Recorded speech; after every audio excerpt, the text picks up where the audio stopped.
Jamnagar city એ division police સ્ટેશનમાં થોડા દિવસ અગાઉ ધાડનો એક ગુનો દાખલ થયેલો હતો. જે બનાવમાં આધારે જામનગર સિટી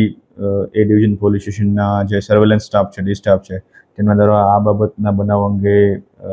ટેકનિકલ સર્વેલન્સ અને ઇન્ટેલિજન્સની મદદથી અલગ અલગ ટીમો બનાવી અને શોધખોળ કરવામાં આવેલી હતી. જેમાં પીસી યોગેન્દ્રસિંહ નિરૂભા સોડા અને વિજયભાઈ બળદેવભાઈ કનાણી જેઓ સર્વેલન્સ સ્ટાફમાં છે, તેમના દ્વારા એક બાતમી મળી હતી કે જે આ બનાવમાં જે વપરાયેલ ઓટો રિક્ષા છે GJ10TZ1803,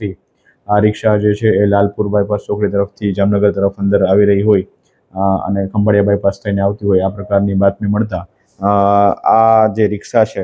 GJ10TZ1803 અને એમાં 4 ઇસમો સાથે જે ધાડમાં ગયેલ જે સોનાનો છે 80,000 રૂપિયાની કિંમતનું બંગડી જે છે એ સાથે અને તમામ આરોપીને પકડી પાડવામાં આવેલા છે. જેમાં આરોપીનું નામ છે રૂપેશભાઈ ઉર્ફે રૂપાભાઈ જયરામભાઈ પરમાર, અજયભાઈ ઉર્ફે અરજણભાઈ ઉર્ફે બેરો ભીમાભાઈ સોલંકી, સુરેશ ઉર્ફે થાપરો લાલજીભાઈ સોલંકી, આકાશ ચંદુભાઈ પરમાર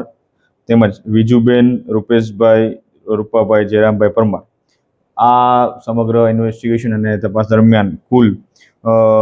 એક સોનાની બંગડી 80,000ની જેની કિંમત છે, CNG auto rickshaw GJ10TZ1803, mobile નંગ 2 અને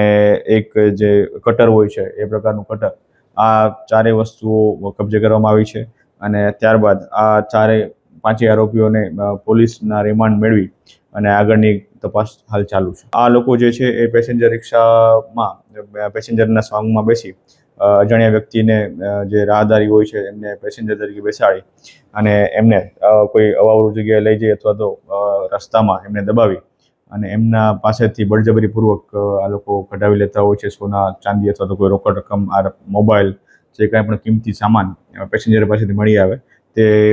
ફોર્સનો ઉપયોગ કરીને આ લોકો કઢાવી લેતા હોય છે. આ પ્રકારની એમો એ લોકો ધરાવે છે.